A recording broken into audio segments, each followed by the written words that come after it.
there are numerous narrations in Sahih Bukhari and Sahih Muslim that our Prophet Muhammad sihr was done against him.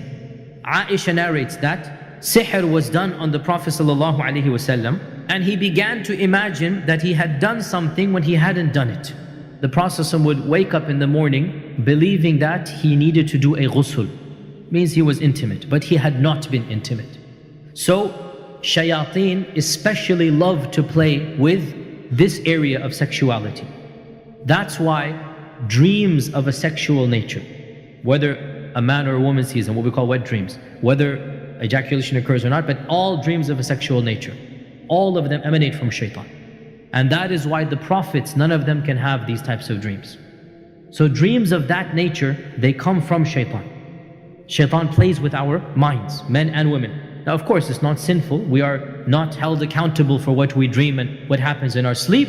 So in this case, our Prophet ﷺ didn't have a dream, but he thought that he had done something natural and allowed between a husband and wife. And Aisha would tell him no. And so this was the maximum effect of the sihr. It did not affect the wahi, it did not affect his religion. All that it could affect, and it was the most powerful sahir alive at the time. His name is Labid ibn al-A'sam. The max he could do was to make the Prophet assume he had done something halal, and he hadn't done that halal thing, right? Now had that sihr been done against another human, it might have killed him. But our Prophet the effect was so minimal that he assumed he had done something that was halal. So even the effects of sihr were not haram. The imagination that he had was halal. So Aisha says that he made dua to Allah, and he made dua and he made dua to Allah. Then he said to me, he's speaking to Aisha, that I feel that Allah has inspired me how to cure myself, because I saw a dream that two angels came, two angels came, and one of them sat at my head and the other sat at my feet. And the two began having a conversation. So the first said, what is the problem of this man? The second responded, he has been mas'hur. Sihr has been done on him. The first said, who has done the sihr? The second said, Labid ibn al-A'sam. So the first one said, how did he do it? What material did he use? The other one replied, he used a comb and the hair that had been gathered on the comb and the outer skin of the pollen of the male date palm. And so he put some type of sihr inside this shell. The first one said, where is the sihr? And the second one said, it is in the well of Dharwan. So the Prophet ﷺ went to the place of Dharwan, and he returned and he said to Aisha, the date palms of this well, they look like the heads of devils. And the water of the well is dark bloody. And Aisha said that, did you take out that magic with which the sihr was done? And the Prophet ﷺ responded in one narration, no. For Allah has cured me of that, and I am afraid that if I take it out, it might cause more harm if the people see it and whatnot. And so the well was ordered to be destroyed and covered up. We learn many things from this narration. First and foremost, that Iman and Taqwa in and of itself does not necessarily 100% protect you from sihr. Rather, it can minimize the effects of sihr. We also learn from this narration that most magic occurs by using some type of body parts of the one upon whom the magic is done. So the most common things used are hair and nails, and also clothing items. We also learn that one of the main ways to combat sihr is through dua to Allah, because Aisha says he kept on making dua, he kept on making dua. According to another hadith, the angels recited Surah Falaq and Surah Nas. And according to another narration, Surah Falaq and Surah Nas were revealed because of this occasion. So we learn therefore that Surah Al-Falaq and Surah Al-Nas are of the most powerful cures for sihr. And both Falaq and Nas basically directly or indirectly talk about sihr. وَمِن شَرِّ النَّفَّاثَاتِ فِي الْعُقَدِ. I seek refuge in Allah from the evil of those women who are blowing on knots. One of the types of sihr is to take some hair, to take some item and tie some knots and then do your incantations, similar to voodoo dolls in our times, right? You throw a pin in and you do this. So all of this is types of sihr. I seek refuge in you from the evil of those that are doing sihr. And قُلْ أَعُوذُ بِرَبِّ النَّاسِ مَلِكِ النَّاسِ إِلَهِ النَّاسِ مِنْ شَرِّ الْوَسْوَاسِ الْخَنَّاسِ الَّذِي يُوَسْوِسُ فِي صُدُورِ مِنَ الْجِنَّةِ وَالنَّاسِ. General seeking refuge in Allah from the jinn. And the jinn are the cause of sihr. So we are talking about sihr that is in our vernacular called black magic or the dark arts.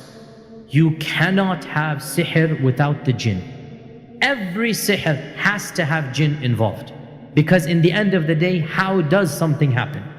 The magician has no power. The magician pretends that he has power. In reality, the power of the magician is nothing other than the physical, natural services of the jinn. And we understand that the jinn have, for some reason, agreed to help the magician. Magic is nothing other than what the jinns are naturally capable of doing. There's no supernatural, there's no mystical, there's no semi-divine. The jinns are not all powerful. Rather, Allah has given them strengths that He has not given us. And He has given us strengths that He has not given them. The jinn is basically not saying kun fayakun. Only Allah has that power. The jinn does not have what we would call genuine supernatural power. Whatever the jinn is doing, the jinn has the power to do physically, because the jinn can enter the body and the jinn has access to the blood. As we know, the Prophet said the jinn runs in the blood, right? He has the hiddenness, he can transfer knowledge, he can do this and that, and the jinn has other powers we might not know about. But it's physical for the jinn and not supernatural. So, all sihr is basically jinns doing their tricks. How do we combat magic? Remember that you are reaching out to another world, and that is the world of the jinn. And you do not have the physical strength to combat the jinn. You only have one power, and that is La hawla wa la quwwata illa billah. Allah has the power over the jinn. So the only way to combat sihr is to reach out to Allah subhanahu wa ta'ala. And Allah can nullify the sihr like He did to our Prophet sallallahu alayhi wasallam.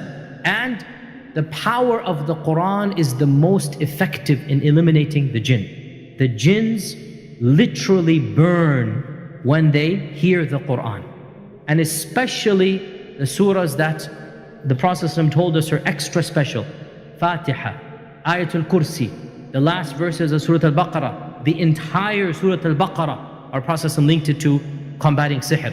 Falaq and Nas, right? All of these are especially powerful in combating sihr. Never, ever, ever fight magic with magic, because it'll only get you more magic, more sihr. Some of the things are okay to do, inshaAllah ta'ala, not a problem.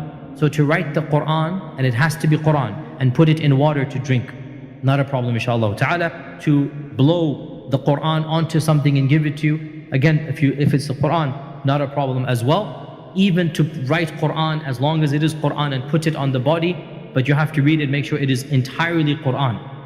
All of it has to be Quranic or adhkar. Then we say it's permissible. But if there's weird stuff that you don't understand, languages you don't understand, scripts and symbol, you don't understand, numbers, boxes, grids, all of this is communicating with the shayateen, and it's not a part of our religion of Islam. May Allah subhanahu wa ta'ala make us of those who are protected from sihr, whom the shayateen do not harm. We ask Allah's protection, we seek Allah's protection from the evil of those who blow onto knots, and from the evil of the jinn and the shayateen.